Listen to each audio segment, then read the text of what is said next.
All right, so now let's talk about the third shot drive.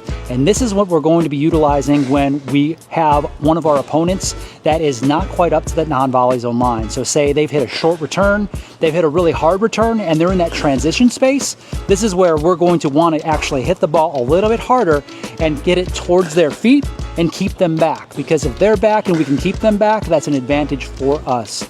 Now the third shot drive is a lot about footwork, and let's get into specifically how we do that.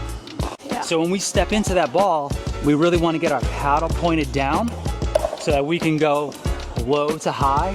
Because when I have my paddle up here, I'm naturally going to come across the ball, and that's when I start cutting it instead of lifting it. Make sense? Yeah. Buddy, you have a really good drive. You really do. That's awesome. That is awesome.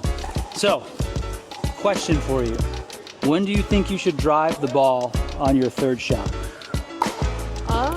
Maybe down the middle. Down the middle is a good one. Yeah. Okay. Or off to the side. Off to the side is also good. Okay.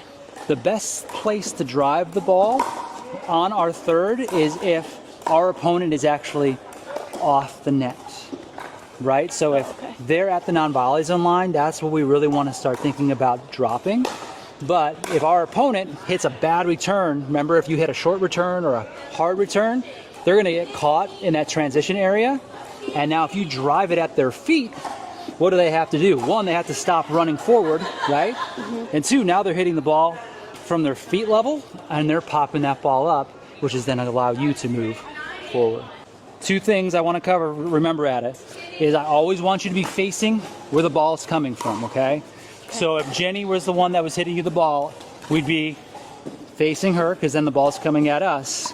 But if we're hitting a drive, I really want you to get that step, which gets our hips turned, and then come low to high on the ball. And that's what's going to help us put that top spin on it and keep the ball in. There it is. Outstanding. Very good. Very